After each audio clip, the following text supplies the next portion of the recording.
یا مہدی یا مہدی یا مہدی یا مہدی یا مہدی السلام السلام امام زمان یا مہدی یا مہدی کہو یا مہدی کہو یا مہدی اعوذ باللہ من الشیطان الرجیم بسم اللہ الرحمن الرحیم عزیزان ناظرین السلام علیکم ورحمۃ اللہ وبرکاتہ۔ آج میں آپ کے سامنے ایک نہایت ہی دلچسپ اور کچھ ایسی باتیں لے کر کے حاضر ہوا ہوں جو آپ کے لیے نہایت ہی ضروری اور ہر محب کے لیے، چاہنے والے کے لیے نہایت ہی امپورٹنٹ ہے کہ اسے اپنے مولا کے سلسلے میں ان باتوں کی آشنائی ہونی چاہیے۔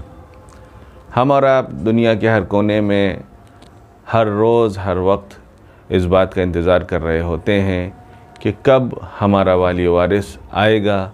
اور کب ہم اس کی بارگاہ میں حاضر ہوں گے۔ تو آئیے چلیے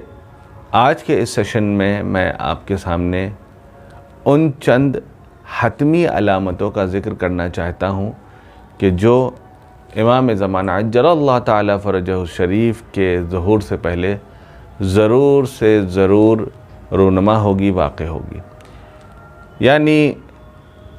آپ نے یقیناً بہت ساری علامتوں کے سلسلے میں سنا ہوگا، لیکن روایات کے مطابق ممکن ہے کہ بہت ساری علامتیں واقع ہو اور بہت ساری واقع نہ ہوں، لیکن جن علامتوں کو میں آپ کے سامنے ذکر کرنے جا رہا ہوں یہ حتمی علامتوں میں سے ہے، یہ ضرور سے ضرور رونما ہوگی اور جس کے بعد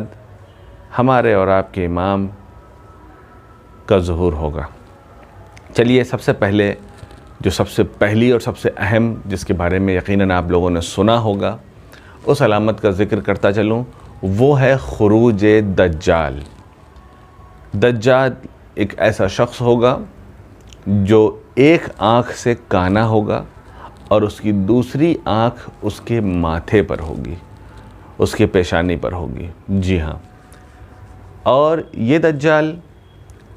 جب خروج کرے گا تو ایک گدھے کے اوپر سوار ہوگا اور اس کے پاس انٹرٹینمنٹ کا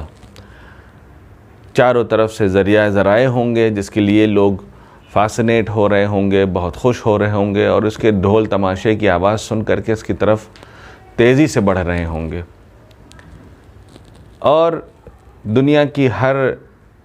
آسائش اور لالچ کے سامان اس کے پاس ہوں گے، اور اس کو دیکھ کر کے دنیا والے اس کی زرق و برق کو دیکھ کر کے محو ہو جائیں گے اور اس کی طرف جا کر سے اس سے ملحق ہو جائیں گے۔ دوسری علامت ہے ندائے آسمانی۔ ندائے آسمانی کے سلسلے میں روایات میں ہے کہ یہ ندائیں سب سے پہلی ندا ماہ رجب میں سنائی دے گی، جس میں امام کے ظہور کے سلسلے میں سورج کی طرف سے ایک ندا آئے گی اور یہ بیان کیا جائے گا کہ امام کا ظہور ہونے والا ہے۔ اس کے بعد دوسری ندا 23 رمضان المبارک کو آئے گی، جس میں یہ ندا یہ بیان کیا جائے گا کہ امیر المومنین تشریف لا رہے ہیں اور ان کی حکومت کا قیام ہونے والا ہے۔ اور سب سے آخری ندا اس وقت آئے گی جب خود امام زمانہ ظہور فرمائیں گے، اور یہ وہی وقت ہوگا کہ جس کے بارے میں روایات میں ہے کہ انسان دنیا کے کسی بھی کونے میں ہوگا اور اگر وہ اب اس ندا پر، اس آواز پر لبیک کہے گا تو فوراً امام کی بارگاہ میں لمحے بھر کے اندر حاضر ہو جائے گا۔ یہ دو علامتیں۔ اس کے علاوہ ایک تیسری علامت ہے لشکر سفیانی کی۔ یہ سفیان کی اولاد میں سے، یزید کی اولاد میں سے ہوگا، جس کے پاس ایک نہایت ہی بڑا لشکر ہوگا جو فلسطین، حمص یعنی آج کے زمانے کے شام اور سیریا اور فلسطین کے طرف اس کا لشکر ہوگا، اور اس کا لشکر اتنا بڑا ہوگا کہ بیک وقت 4 ممالک کی طرف یہ حملہ کرے گا. ایک لشکر اس کا عراق بغداد کی طرف جائے گا اور وہاں پر راستے میں عراق کے کربلا اور نجف میں مومنین کو قتل کرے گا. دوسرا لشکر اس کا مدینہ منورہ کی طرف بڑھے گا جہاں پر مومنین کا قتل ہوگا. تیسرا لشکر اس کا شام کی طرف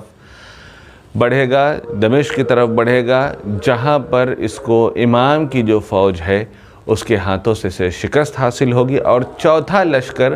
خود مکہ مکرمہ کی طرف بڑھے گا جہاں پر امام موجود ہوں گے. اور یہ لشکر تقریباً روایت کے حساب سے 3 لاکھ کا لشکر ہوگا. 3 لاکھ فوجی اس لشکر میں ہوں گے جس میں سے یہ سارے کے سارے ایک الہی معجزے کے تحت زمین میں دھس جائیں گے.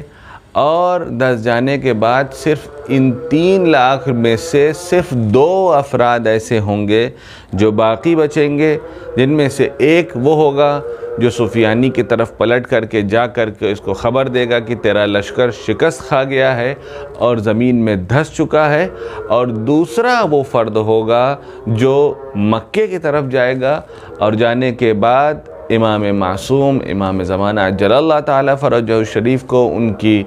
کامیابی اور کامرانی کی خبر سنائے گا. تو یہ 3 علامتیں ہو گئیں. اس کے علاوہ جو چوتھی علامت ہے وہ ہے قتل نفس زکیہ, یعنی ایک ایسے مومن, ایک ایسے فرد کا قتل جس کا جو خانہ کعبہ کے اندر یعنی آج کی مسجد الحرام کے اندر رکن یمانی یعنی وہ دروازہ یعنی وہ جگہ جہاں سے جناب فاطمہ بنت اسد خانہ کعبہ کے اندر گئیں, اس جگہ کو, اس گوشے کو رکن یمانی کہا جاتا ہے جو یمن کی طرف فیس کرتا ہے. اور مقام ابراہیم اس کے درمیان کا جو علاقہ ہے, اس کے درمیان میں اس نفس زکیہ کا قتل ہوگا. اور چونکہ روایت میں کسی خاص فرد کی طرف اشارہ نہیں کیا گیا ہے, لہٰذا ہر وقت ہمیں اس بات کی طرف متوجہ رہنا چاہیے کہ کیونکہ یہ حتمی علامتوں میں سے ہے تو لہٰذا ہر وقت ممکن ہے کہ یہ کبھی بھی رونما ہو سکتی ہے. اس کے علاوہ جو اگلی